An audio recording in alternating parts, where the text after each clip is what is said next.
kami udah mendidik 300.000 tentara, memberikan bantuan ke Afghanistan kok. Yang dipandang tidak berperasaan itu kan pernyataan frase Biden mengatakan ini adalah pertempuran antar rakyat Afghanistan sendiri yang harus menyelesaikan gitu. Atau gini, atau rakyat mereka sendiri give up, ngapain diteruskan, kan kayak gitu pernyataannya. Semua kekuatan coalition of the willing itu sudah memasuki kawasan.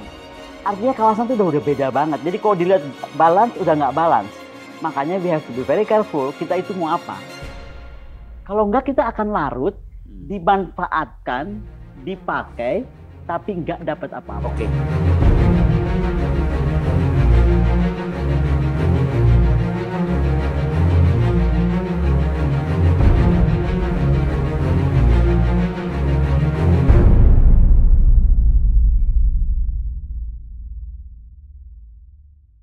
Bukan nih, beberapa hari belakangan ini dunia dikejutkan oleh semacam blitzkrieg, serangan kilat. Taliban mengalahkan pemerintahan Afghanistan. Banyak spekulasi keluarnya Amerika dan kekalahan pemerintahan Afghanistan ini karena juga tetap dalam kendali Amerika Serikat. Ya. Yang kedua, kemungkinan ada orientasi perubahan geopolitik, mereka melihat tambah bergolaknya Indo-Pasifik atau Asia-Pasifik di masa depan untuk menghadapi kekuatan Cina. Menurut Ibu bagaimana? Begitu Kabul jatuh malam itu, saya ditelepon oleh anggota Komisi 1 DPR. Malam-malam tuh. Cuma pertanyaan, Bu, ini kenapa Afghanistan atau Taliban tuh bisa sedemikian mudah? Ya kan? Kayaknya nggak mungkin kalau Amerika pun tidak ada pembiaran gitu. Jadi sengaja kayaknya oke dilepas aja lah gitu. Menurut Ibu apa yang terjadi? Saya jawab sama dong pertanyaan saya. Sama. Tapi dari Komisi 1 kan, berarti ada yang penting telepon malam-malam jam 11. Ya. Jadi saya jawab satu aja, jawaban saya secara sederhana. Amerika sudah punya mainan baru. Dan mainan barunya tuh kawasan kita.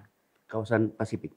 Ya kawasan lebih dekat lagi, Pak. Laut Cina Selatan. Laut Cina Selatan nih, dekat. Iyalah, kalau Asia Pasifik masih jauh. Ya. Ini Laut Cina Selatan. Jadi maksud saya kenapa? Saya dari berapa lalu udah bicara, be very very careful gitu. Selama kita masih dalam keadaan seperti ini dan belum ada kebijakan strategi bagaimana kalau meninggalkan non-blok, ya pertahankan dulu gitu loh.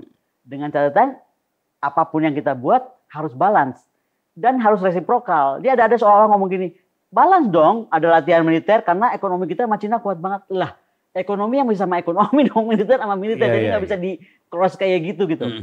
Jadi kalau memang kita masih mau non-blok, mau non-alignment, kita harus segera melakukan latihan bersama Cina, bersama Rusia, bersama semua siapapun coalition of the non-willing.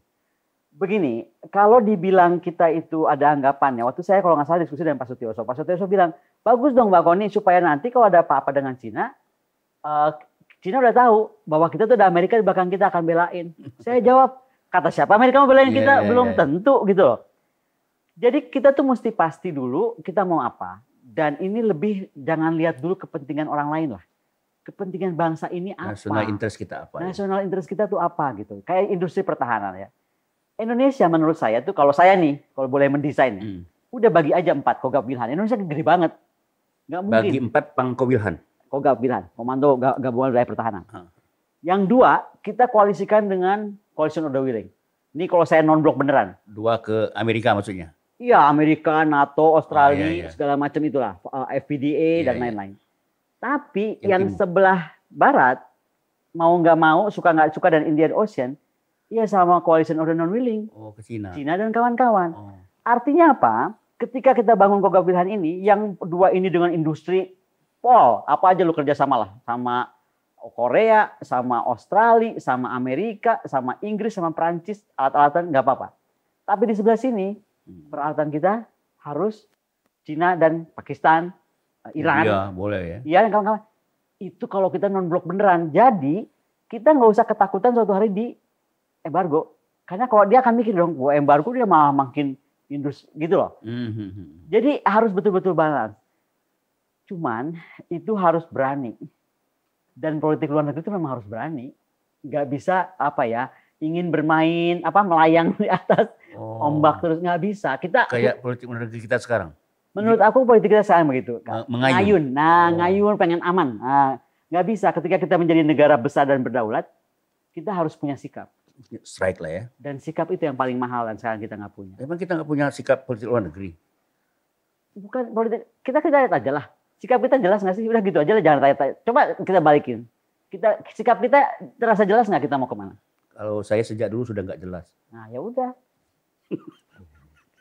Nggak jelas. Jadi kita harus benar jelas. Dengan keluar ini jelas kelihatan ada perubahan pandangan geopolitik Amerika ya dan NATO terhadap perkembangan di Pasifik ya, terhadap menghadapi Cina. Sangat ya? Jadi pasukan itu kan saya udah warning dari kapan gitu loh, bahwa ketika Obama saja sudah bilang rencana dulu narik dari Afghanistan kan bukan cuma Trump, Obama juga sudah pernah bilang begitu. Itu hati-hati karena pivot of Asia itu siapa yang bilang? Amerika juga kan? Berarti kan dia nggak tertutup, dia udah bilang saya mau ke Asia.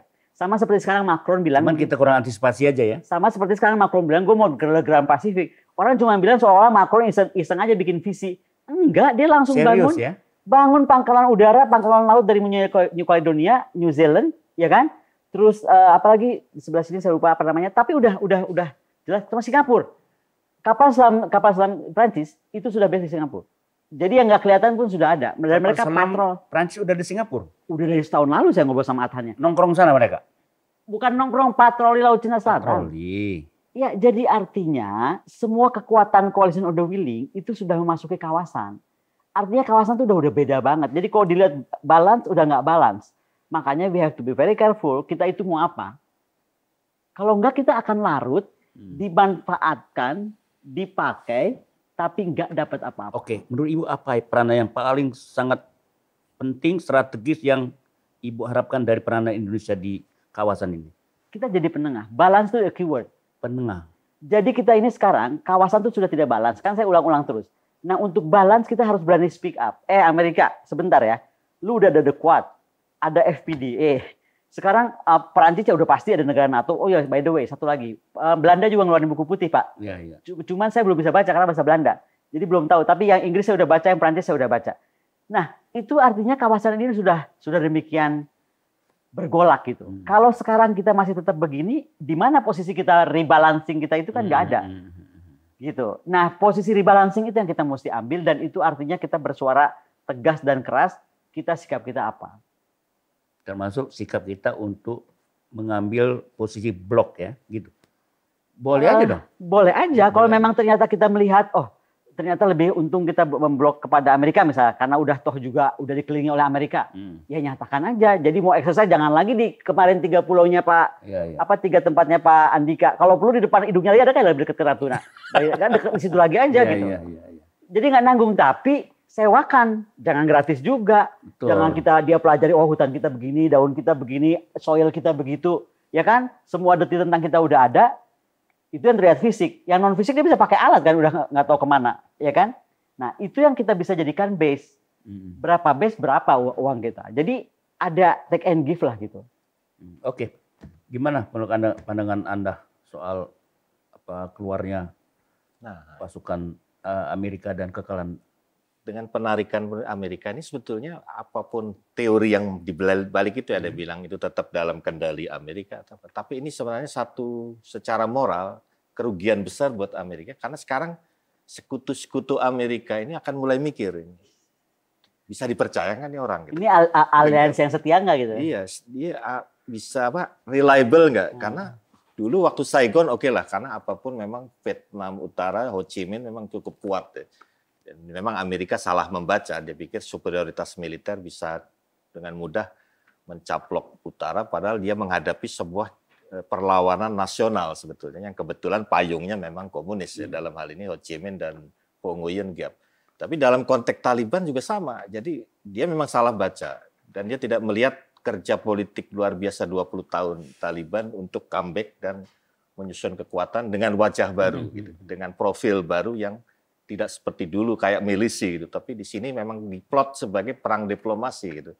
Dengan Baradar muncul sebagai satu aktor baru yang dulu masih 30 tahun 2001 sekarang 53 tahun. Ya, sekarang udah moderat dia. Dan moderat dan mewakili satu Taliban yang justru awalnya pengen menyatukan mazhab dan suku gitu. Nah, itu yang baru direalisir sekarang.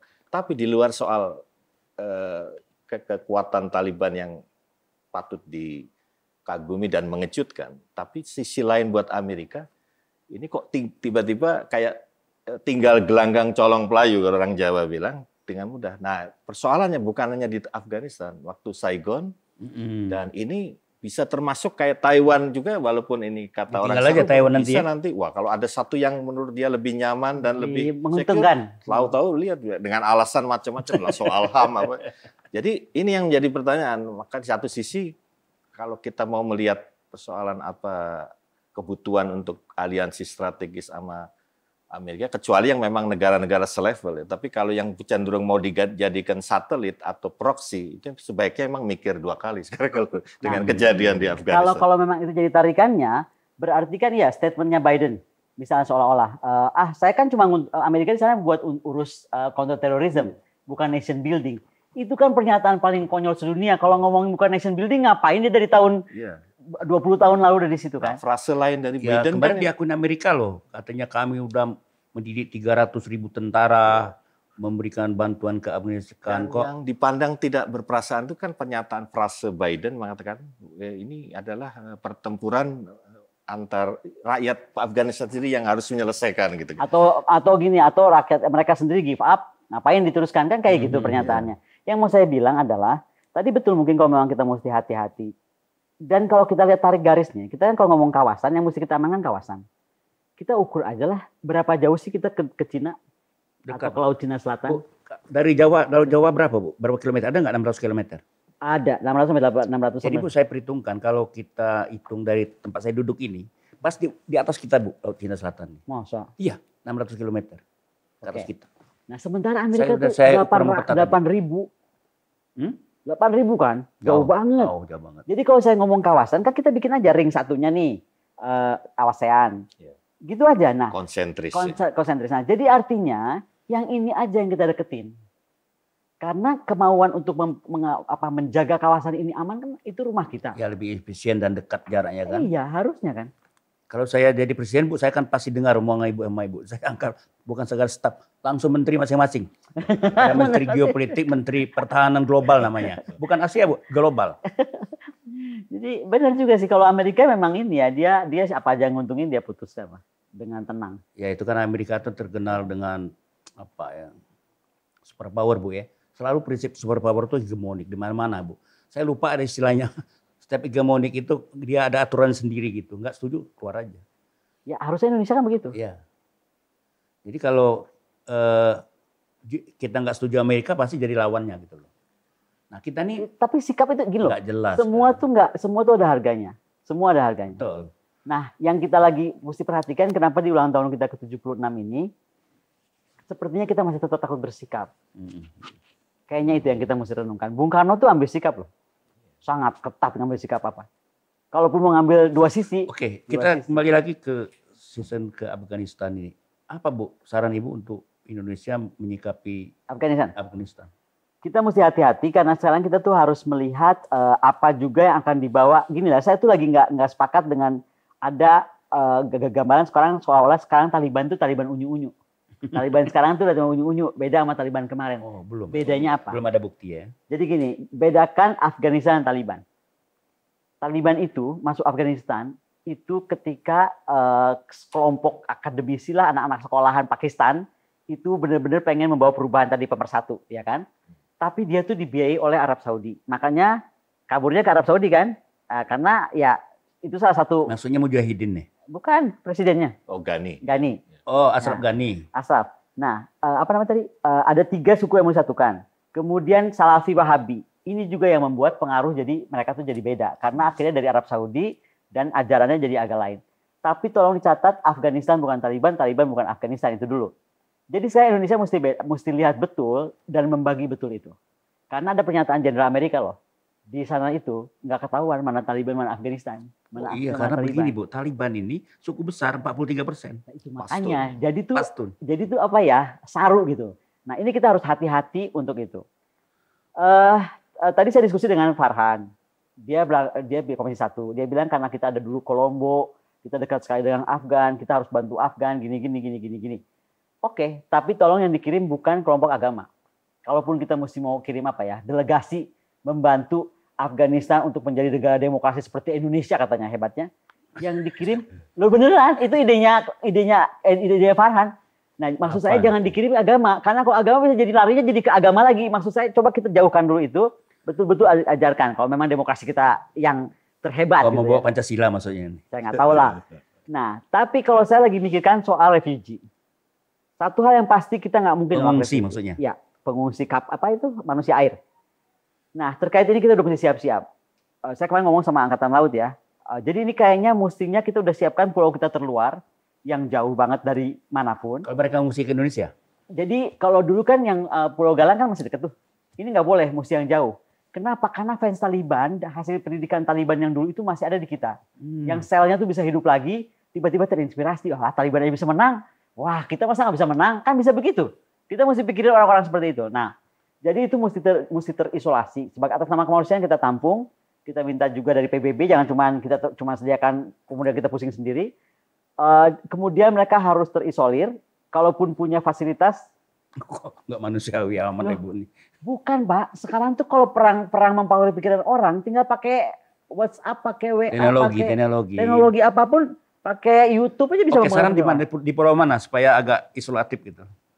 Saya sih lagi mikir pulau di sana aja Pak, yang timur yang jauh banget.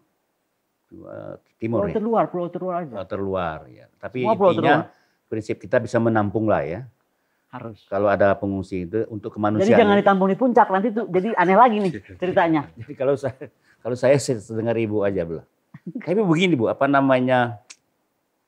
Kalau saya melihat Bu ya, hasil studi saya gitu. Susah misahin Taliban sama Afghanistan itu. Susah sekali. Jenderal Amerika aja ngomong bingung.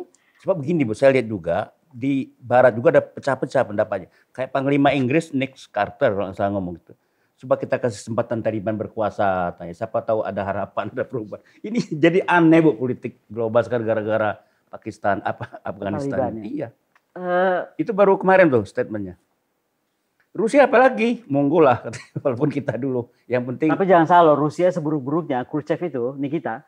Oh, Nikita zaman dulu. Iya, Nikita yang bikin perempuan Afghanistan boleh keluar, boleh muncul, boleh maju. Oh iya, nggak apa-apa dong. Itu Nikita. Makanya jadi Rusia itu bikin pengaruh bagus terhadap Afghanistan dulu. Saya juga nggak sependapat perempuan nggak boleh belajar. Gimana Islam kayak begitu? Sekarang tuh kita mesti tanya banyak berapa hal ya. Tadi balik lagi ke. Ibu nggak bisa masuk Afghanistan, Ibu nggak pakai jilbab. Oh, saya kan waktu saya sekolah di Inggris, salah satu murid saya sekelas itu keponakannya Karzai. Oh, Hamid Karzai. Iya. Ponakan langsung.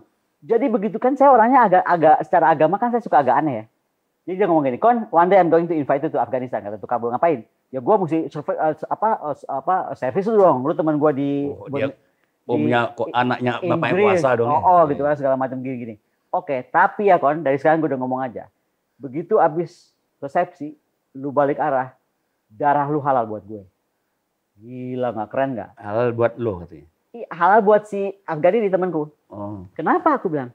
Karena lu bukan Islam bener katanya. Coba. Iya. Ya mirip-mirip abang lah. Kalau gua nggak pakai jilbab. Saya ini Islam bener. Saya ini Islam bener loh. Jangan kira nggak bener. Kan abang gua nggak pakai jilbab ya bukan Islam. Nggak ada maksud saya ibu kalau lagi ceramah tentang Adi Saryati, ibu pakai inilah kerudung saya bilang. Bukan jilbab saya bilang. Aku adalah aku bang. Jadi kayak aku kayak gini. Kan nggak apa-apa pakai kerudung itu kan cara ini Indonesia gitu. Harus dari hati itu bang, bisa dipaksa sama abang. Salah, saya itu mensaran aja. Untuk ibu nggak ada paksa-paksa juga. Emang ngurangin ilmu. Ya dia tuh nggak maksa ya, tapi udah kayak ini, udah kayak neuroscience. Jadi diulang. Jadi gimana ini dengan Eropa juga berbeda pendapat lihat pasca Taliban? Masa depan Afghanistan gimana? Ya ini kan soal cara pandang melihat perubahan ini dengan implikasinya ke depan. Kalau Amerika memang kelihatannya masih melihat, apalagi ini perlu dibilang krisis pertama buat Joe Biden memang di awal kepresidenan. Dan dia sudah bilang tidak akan kembali lagi. Dan kalau Eropa, memang politik begitu, bisa pegang omongan nggak? Ya paling nggak ini menggambarkan suasana hati suasana kebatinan di Amerika sendiri seperti itu. Jadi memang lagi mentally down lah. Tapi Eropa ini kan persoalan terutama apalagi dengan Uni Eropa dan Inggris Inggris sudah keluar dari Uni Eropa, dia punya pandangan yang lebih independen. Apalagi Uni Eropa dan Rusia juga sudah semakin erat belakangan ini. Dengan melihat kayak Afghanistan ini bukan persoalan psikologis like or dislike, tapi soal realitas baru. Ya kayak Cina. Cina kan realistis. Sama melihat seperti Cina juga. Nah ini yang kita harus lihat, berarti ini Taliban seperti yang saya gambarkan di sesi sebelumnya itu, ini kayak katalisator kemungkinan menciptakan tata ulang keseimbangan baru minimal di Asia Selatan dan Asia Tengah. Karena kembali ke Halford Mackinder bilang, tetap daerah jantung yang harus dikuasai untuk menguasai dunia, yang menjadi penghubung Eropa Asia itu Asia Tengah, selain Timur Tengah ya. Tapi kan Timur Tengah dengan Suriah buntu ini ya sementara dibikin status quo dulu, tapi Asia Tengah. Makanya buat aku Pak Hendrajit, yang saya lagi tunggu akan terbentuk nggak nih proksi Cina, Afghanistan, Pakistan. Wih. Nah itu yang saya lihat sebenarnya menarik. Bertanya kok aneh ya Cina kok berkawan sama Taliban. Nah ini jadi politik itu begitu, Bu. Kucing hitam, kucing putih, bodo amat. Yang penting bisa nangkep tikus. Kita harusnya kayak gitu juga. Kan menggambarkan Taliban akhirnya jadi tikus. Iya. Taliban cuman sekedar cangkang dari sesuatu yang lebih dalam, itu sudah berubah memang. Jadi melihat Cina ya aliansi strategis soal bukan satelit dengan orbit, tapi kemitraan gitu. Nah yang jadi krusial memang yang di dalam konteks ini memang India dan Pakistan yang tetap bara dalam sekam karena Cina yang sama Pakistan kan mendekat. Apalagi ini Afghanistan dengan Taliban juga merapat. Kalau itu terjadi Laut Cina Selatan geser. Nah India persoalannya kan ada pertaruhan yang sudah kadung dengan Rusia sudah cukup strategis. Nah, ini yang paling peluang dari blok barat untuk nego ulang ini dengan memakai India sebagai bargaining barat supaya misalnya kalau tentunya dengan asumsi kalau India semakin khawatir dengan Pakistan Cina ini dekat karena yang jadi khawatir kan dengan Pakistan ya gitu. Takut banget mau dimarah kok. Mau dikecewa. Kalau saya lihat kesan dari ini kan para pemain utama ini walaupun belum semua tampil ya, baru taraf awal Taliban berkuasa ini sama-sama sadar permainan gitu. Jadi siap untuk membuka satu desain baru di Asia Tengah dan Asia Selatan. Jadi intinya India, Cina, Rusia, Iran. Oke. Apa saran Anda terhadap pemerintah Indonesia menghadapi perkembangan baru di Afghanistan? Sebetulnya kalau people to people ini kan yang menarik kan sejak dulu Halakoh NU yang ke-85 sama yang berapa kali termasuk Baradar kan sempat waktu itu dalam konferensi ulama internasional. Sebetulnya sudah cukup bagus fondasi itu. Tapi kembali kalau soal melihat gini kan kerangka kebijakan luar negeri Indonesia. Apa saran kita? Saran kita ya kita harus melihat itu dalam hubungan yang terintegrasi di dalam konteks di Asia Tenggara sendiri di mana Rusia, Cina, India itu. Maksud saya perlu nggak segera mengakui Taliban?